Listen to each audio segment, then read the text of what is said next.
আচ্ছা, হাজারো চাওয়ার পর দোয়ার পর যখন আমরা কিছু পাই না তখন আমরা ভেবেই নিই যে এটা হয়তো আমাদের ভাগ্যে নেই, বা আমাদের সৃষ্টিকর্তার উপরে একটু রাগ অভিমান করি, কিন্তু মোটেও করব না। কারণ যেটা আমাদের জন্য সঠিক, যেটা আমাদের জন্য সুখকর, সেটা কিন্তু তিনি আমাদের অনেক অনেক আগেই জানেন। ওই জন্য তিনি কিন্তু আমাদের সেটার সঙ্গে সেটিং করেই পাঠিয়েছেন, আর আমাদের ভাগ্যে ততটুকুই দিয়েছেন যেটা আমাদের প্রাপ্য। তাই আমরা কখনোই হতাশ হব না, রাগ বা অভিমান করব না। এটা মনে প্রাণে বিশ্বাস করব যে যেটা হবে সেটা ভালোর জন্যই হবে। আসসালামু আলাইকুম, আমি রিঙ্কি, নদিয়া জেলার চট্টগ্রাম দীপচন্দ্রপুর থেকে তোমাদের আমার আজকের আরও একটি নতুন ব্লগে স্বাগত জানাচ্ছি। আর আজকে আমি সকাল সকাল কিন্তু সমস্ত কাজ এদিকেরটা সেরে নিয়ে সকালে আর দুপুরের জন্য রান্না চাপিয়ে আর কি এটাকে কমপ্লিট করে তারপর আজকে একটু ওই দিকের ঘরগুলোকে আর কি ঝুল ঝেড়ে একটু ডিপ ক্লিন করব। যেহেতু রমজানের শেষ, একদিকে রমজান চলে যাচ্ছে তার দুঃখ, অন্যদিকে ঈদ আগিয়ে আসছে, তো ঈদেরও একটা বিশাল খুশি। তো যাতে আমার দুপুরে কাজ করতে কষ্ট না হয়, ছেলে মেয়ের খেতে কষ্ট না হয়, ওই জন্য আমি আগে রান্নাবান্নাটা করে খাইয়ে ওদিকটা ওদেরকে আর কি ক্লিন করে, মানে ওদের কাজটা সেরে দিয়ে তারপর আমি চলে এসেছি এই দিকের ঘরে।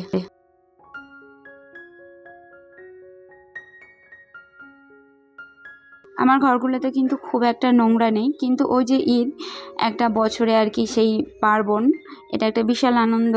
তো একটু যদি পরিষ্কার না করা হয় তো মনটা বোঝে না, ওই কারণেই একটু পরিষ্কার করে নিচ্ছি। ঘরে ঝুল যদিও নেই, কোনো রকম নামমাত্র, তো ওই জন্য আমি শোকেসের উপরের টেরিগুলোকে নামিয়ে নিয়েছি আর ধুলো ঝেড়ে পরিষ্কার করে আবার ওখানে উঠিয়ে দেব। আর এগুলোতে হালকা হাতে একটু বুলিয়ে নিচ্ছি। আর হ্যাঁ, এই ফ্যানটাকে একটু বেশি করে ক্লিন করতে হবে, কেননা এটাকে কিন্তু সবসময় চাইলেই হাত দেওয়া যায় না। তো যাই হোক, আমি ওইভাবে ফ্যানটাকে একটু ক্লিন করে নিলাম। আর হচ্ছে এইদিকে আমার সানসেটের উপরটা তো পুরো হাঁড়ি বাসনপত্রে এক্সট্রা যেগুলো সেগুলোতে ভর্তি থাকে, তো এগুলোও ওই 2 মাস আগে মতো আমি নামিয়ে পুরো সার্ফ জলে ধুয়ে টুয়ে আবারও রেখে দিয়েছিলাম। তো ওই জন্য সেরকম একটা নোংরা হয়নি। আর আজকে ওই জন্য আর সার্ফ জল দেবো না, একটু শুকনো কাপড় ছেঁড়া দিয়ে মুছে আবার ওখানটা উঠিয়ে নেব।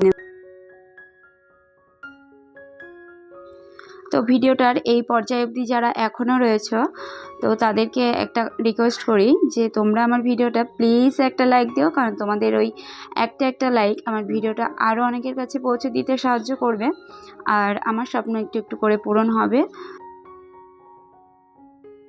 তো তোমাদের সঙ্গে কথা বলতে বলতে এদিকেও কিন্তু আমার উপরটা ক্লিন করে নিয়ে আবার গুছিয়ে উপরে উঠিয়ে দেওয়া হয়ে গেছে। আর এই দিকটা ওই যে টেডিগুলো নামিয়েছিলাম, তো ওগুলোকে পরিষ্কার করে নিয়েছি, আর পরিষ্কার করে আবারও নিজের জায়গায় রেখে দেব। আসলে কিছুই না, নিজের একটা মনের শান্তি, একটু ক্লিন থাকলে, মানে খাটনি তো অবশ্যই হয়, কিন্তু তবুও যেন একটা দিন শেষে সে নিজের মনের শান্তি আসে, ভালো লাগে, সেই কারণে আর কি কাজগুলো করা প্রতিনিয়ত।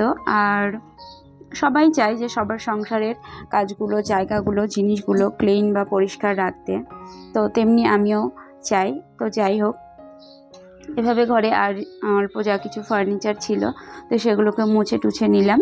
তো তারপর চলে যাব বাইরে, আগে ঘরটা করে নিচ্ছি।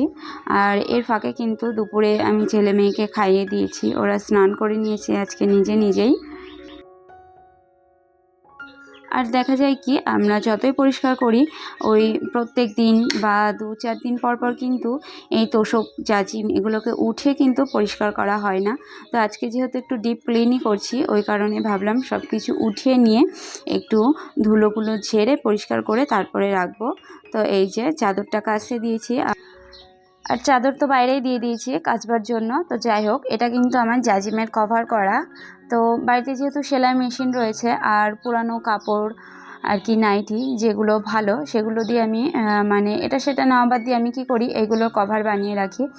এই জাজিম তোষক এগুলো কিন্তু ডবল করে যদি কভার করা থাকে তো অনেকটা পরিষ্কার থাকে, কারণ এটাকে তো আর কাচা যায় না, তো কভার করলে ভালোই হয়। এই যে কভার করা রয়েছে, দেখতে ভালোই লাগছে। অবশ্যই অনেকে কেনা কভার লাগিয়ে রাখে, তো আমি এটাকে লাগাইনি, কারণ এটা একদম নিচে থাকে। আর হচ্ছে ঘরেই যেহেতু এগুলো ছিল, তো ওই জন্য ওইগুলো দিয়ে বানিয়ে নিয়েছি। তো দেখো ওই যে জাজিম ওঠালে যে কত ধুলো পড়ে, যে যত ক্লিনই করুক এরকম অবস্থা একটা হবেই। তো তার উপর বাইরে হচ্ছে মাটি ধুলো বালি তো আছেই বাইরে, আমরা তার ফ্ল্যাটে বাস করি না, তো সেই সব কিছুর এফেক্ট কিন্তু ওই জাজিমের নিচ দিয়েই বোঝা যায় যখন পরিষ্কার করা হয়।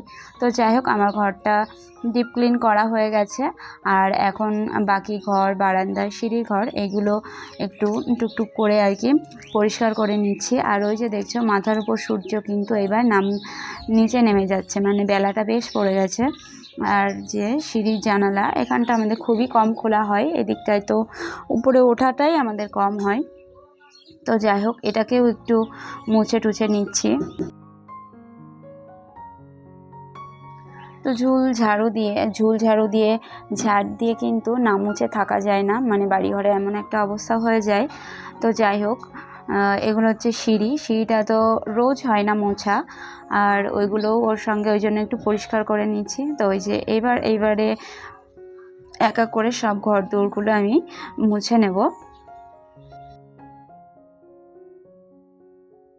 তো যে সকল বন্ধুরা এখনও ভিডিওটার সঙ্গে সময় নষ্ট করে রয়েছে, আশা করব তারা আমার চ্যানেলটিকে সাবস্ক্রাইব করবে এবং আমার পাশে থাকবে, আর পাশে থাকা বেল আইকনটিকে ক্লিক করে দেবে, যাতে আমি ভিডিও ছাড়ার সাথে সাথেই তোমাদের কাছে নোটিফিকেশন চলে যায়। তো হয়তো অনেকে বোরিং হচ্ছ যে সেই একই ঘর দুয়ার আজকে একটা কাজই দেখাচ্ছি, কারণ তোমাদের কাছে ভিডিওটা কিন্তু খুব শর্ট টাইমে হতে পারে, কিন্তু ওই ঘর, বারান্দা, সিঁড়ির ঘর সমস্ত কিছু মিলিয়ে কিন্তু এত সহজেই, মানে একদিনে কাজটা এত সহজে হয় না। তার উপর ছেলে মেয়ে, রান্না, খাওয়া, আর সকালে উঠেই আমি বেশ কিছু জামা কাপড় কেচে নিয়েছিলাম, তো সেটাও আর শেয়ার করিনি। ওই জন্যই আর কি আজকে এই ঘরটা দিয়েই আর কি ভিডিওটা শেষ হয়ে যাচ্ছে।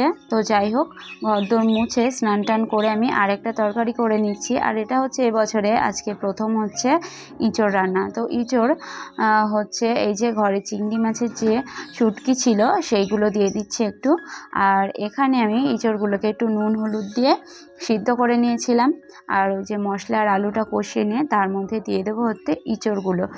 আর কি মশলা দিলাম সেগুলো আর এক্সট্রা করে কিছু বললাম না, সেই একই রকমভাবে কষিয়ে নিয়েছি, তো তোমরা সবাই জানো। তো যাই হোক, এই হচ্ছে ইঁচড় রান্না। তো খেতে কিন্তু ভীষণ সুস্বাদু হয়েছিল। এখন প্রায় সন্ধ্যার আগে হয়ে গেছে, আর এদিকে কিন্তু এক পাহাড় জামা কাপড় জমছে, এখন অবধি আসছে, আরও হয়তো কিছু আসবে। তো আজকে আর আমি ওখানে বসার সময়ই পাইনি। তো দেখা যাক, ঈদের সামনে কিন্তু আমার এরকম হয়, রিল্যাক্স আমি কাটাতে পারি না, একটু চাপাচাপিই হয়ে যায়।